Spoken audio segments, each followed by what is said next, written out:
আরে আমার ফিডে তো ইন্স্যুরেন্স আর ইনভেস্টমেন্ট নিয়ে কোনো ভিডিও এলে আমি জাস্ট স্কিপ করে চলে যাই। কি সারাক্ষণ বলুন তো বিপদ বিপদ বিপদ। এত ভয় কি বেঁচে থাকা যায় নাকি? যা হবে দেখা যাবে।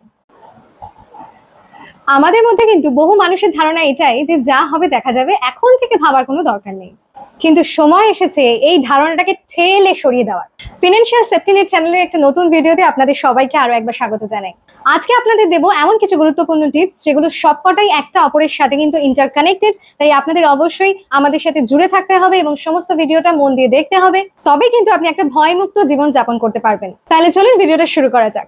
প্রথমেই আমাদেরকে যেটা করতে হবে সেটা হচ্ছে হিসেব করতে হবে। হ্যাঁ, ঠিকই শুনেছেন।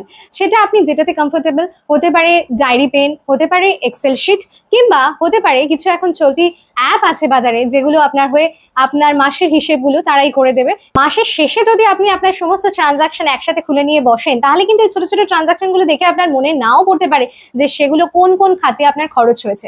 কিন্তু যদি আপনি ইনস্ট্যান্ট যখনই ট্রানজাকশনটা হচ্ছে তখনই আপনি যদি এই ট্রানজাকশনের নিচে যে ডিটেলসটা লেখার জায়গা থাকে সেখানে লিখে রাখেন যে কোন পারপাসে আপনি খরচটা করছেন, তাহলে ইজিলি আপনি মাসের শেষে যখন সেই হিসেবটা করতে বসবেন আপনার কাছে বিষয়টা পুরো পরিষ্কার হয়ে যাবে। আর যদি ক্যাশে ট্রানজাকশন হয়ে থাকে তাহলে সেটার কিন্তু নোট ডাউন আপনাকে সঙ্গে সঙ্গেই করতে হবে। এবার ডিটেলসটা যেই সামনে চলে এলো সেখান থেকে আপনাকে আলাদা করতে হবে কতটা আপনার নিড, কতটা আপনার ওয়ান্ট বা মনের চাহিদা, আর কতটা আপনার ইনভেস্টমেন্ট। হ্যাঁ, এবার আসি নিড। নিড মানে হচ্ছে যেটা প্রতিদিনের আমাদের বেসিক প্রয়োজন, যেগুলো ছাড়া আমাদের জীবন অচল। যেমন খাওয়া দাওয়ার খরচ, সেখানে বাচ্চার স্কুলের ফিস থাকবে, সেখানে ট্রান্সপোর্টের ফিস থাকবে। হ্যাঁ, এবার খাওয়া দাওয়ার খরচ মানে আপনি যদি সপ্তাহে 3 বার রেস্টুরেন্টে গিয়ে খাওয়া দাওয়া করেন সেটা নিশ্চয়ই আপনার বেসিক নিডের মধ্যে পড়বে না, সেটা আপনার ওয়ান্ট বা ডিজায়ার বা মনের ইচ্ছা পূরণের খাতায় ওটা জমা হবে। তাহলে নিড আর আপনি ডিজায়ার বা ওয়ান্ট বুঝে গেলেন। এবার বাকি থাকছে ইনভেস্টমেন্ট। ইনভেস্টমেন্ট আপনার যে কোনো রকম ইনভেস্টমেন্ট হতে পারে, এফডি হতে পারে, ইকুইটি হতে পারে, ডেট হতে পারে, বা গোল্ড হতে পারে, কিংবা আপনার কিছু লোনস হতে পারে। হ্যাঁ, এবার এই লোনসের মধ্যে কিছু গুড লোনস থাকে, কিছু ব্যাড লোনস থাকে। গুড লোনসটা ডেফিনেটলি আপনার ইনভেস্টমেন্ট, কিন্তু ব্যাড লোনসটা কিন্তু আপনার ইনভেস্টমেন্টের মধ্যে পড়বে না। গুড লোনস কোনগুলো? গুড লোনস ধরুন আপনার এডুকেশনাল লোনস হতে পারে গুড লোনস, কারণ আপনি আপনার ফিউচারটাকে ব্রাইট করার জন্য বা আরো বেশি ভালো করার জন্য আপনি লোনটা নিয়েছেন, তো সেক্ষেত্রে আপনি সেখান থেকে কিছু আউটকাম আসবে, তো সেটা আপনার গুড লোনসের আন্ডারে পড়বে। আবার ধরুন প্রপার্টির এগেনস্টে যে লোনটা হয় মানে হোম লোনস, হোম লোনসটা কিন্তু গুড লোন, কারণ কি হোম লোনসটা আপনার প্রপার্টি, আপনি ভবিষ্যতে কোনো প্রয়োজন হলে, আমরা ডেফিনেটলি সেটা চাই না, কিন্তু তাও আপনার কাছে সেটা অপশন থাকে যে সেটা আপনি বিক্রি করে আপনি টাকা পাবেন, তো সেক্ষেত্রে সেটাও কিন্তু একটা গুড লোনের আন্ডারে পড়ে। কিন্তু আপনার কাছে যদি কার থাকে, আপনি যদি সেটা লোন নিয়ে কিনে থাকেন, সেই কার লোনটা কিন্তু গুড লোনস মোটেও নয়। কারণ আমি জানি আপনারা সবাই এই বিষয়ে অবগত যে একটা গাড়ি যখন শোরুম থেকে রাস্তায় বের হয় সঙ্গে সঙ্গে কিন্তু তার মূল্যটা ইনস্ট্যান্টলি কমে যায়, এবং সেটা যখন আপনি কিছু বছর বাদে বিক্রি করতে যাবেন ডেফিনেটলি আপনার লসই হবে, আপনি কিন্তু লাভ করবেন না। তো সেই ক্ষেত্রে কার লোনটা কিন্তু ব্যাড লোনসের ক্যাটাগরিতে গিয়ে পড়বে। এবার যখনই আমরা বুঝে যাব যে কোনটা আমাদের বেসিক নিড আর কোনটা আমাদের না হলেও চলে যেত অথচ আমরা করেছি, তো সেখান থেকে ইজিলি তাদেরকে আলাদা করাটাও খুব সহজ হয়ে যাবে। এবার আলাদা করার পরে আসল কাজটা হচ্ছে সেগুলো থেকে বিরত থাকা। মানে কি, আমি বলছি না যে আমাদের সবকিছু পরিহার করে দিতে হবে, সবকিছু বর্জন করতে হবে, ডেফিনেটলি নট, কিন্তু ততদিন, সেটা 1 মাস হতে পারে, সেটা 2 মাস হতে পারে, সেটা 3 মাস হতে পারে, বা সেটা 6 মাসও হতে পারে, যতদিন না আমাদের ওই এমার্জেন্সি ফান্ডটা বা আমাদের ওই বিপদের সময় আমাদেরকে বাঁচানোর জন্য যে টাকাটার অ্যামাউন্ট আমাদের মোটামুটি একটা প্রয়োজন, সেইটা যতদিন না আমরা ক্রিয়েট করতে পারছি ততদিন কিন্তু আমাদেরকে এই কষ্টটা করতে হবে ডেফিনেটলি। আমরা যে জমাবো সেক্ষেত্রে আমাদের একটা টার্গেট তো ফিক্স করতে হবে।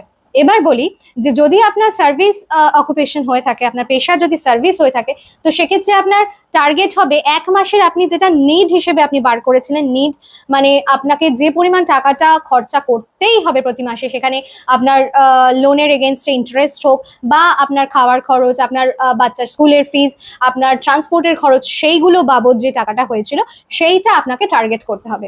আমরা ইনিশিয়ালি স্টার্ট করব সার্ভিসের ক্ষেত্রে 1 মাস যে নিডটা সেটা ধরে।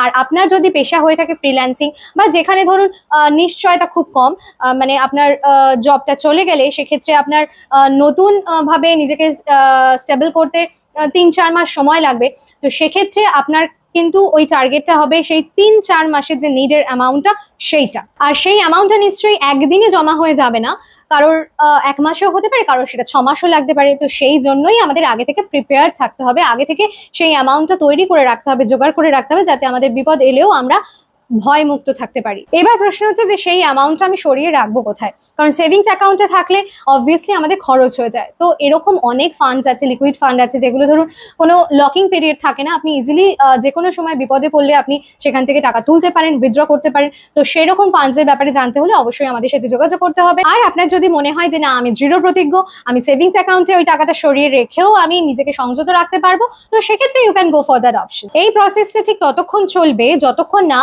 যারা সার্ভিস করছেন তাদের 6 মাসের, মোটামুটি 6 মাসের বেসিক নিডসগুলো পূরণ করার মতো টাকাটা আপনার হাতে চলে আসছে, এবং ফ্রিল্যান্সিং এর ক্ষেত্রে মোটামুটি 1 বছরের বেসিক নিডসগুলো পূরণ করার মতো টাকাটা আপনার যখন জমে যাচ্ছে, মোটামুটি ততক্ষণ আপনাকে এই প্রসেসটাকে কিন্তু কন্টিনিউ করতে হবে।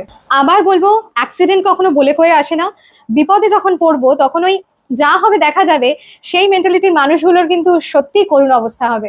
বরং আজকে থেকে কিন্তু প্রপার গাইডেন্সের সাথে ইনভেস্টমেন্ট স্টার্ট করুন, এবং যদি মনে হয় ডেফিনেটলি আমাদের সাথে যোগাযোগ করুন। কমেন্টে হাই লিখতে পারেন বা ডিরেক্ট আমাদের সাথে যোগাযোগ করতে পারেন। আরো ডিটেলস আলোচনার সাথে নতুন নতুন ভিডিও নিয়ে আসতে থাকবো আমাদের এই ফিনান্সিয়াল সেফটি নেট চ্যানেলে। নতুন একটা এক্সাইটিং ভিডিও নিয়ে খুব তাড়াতাড়ি ফিরছি। ততক্ষণের জন্য ভালো থাকুন, সুস্থ থাকুন এবং ইনভেস্টমেন্টে থাকুন।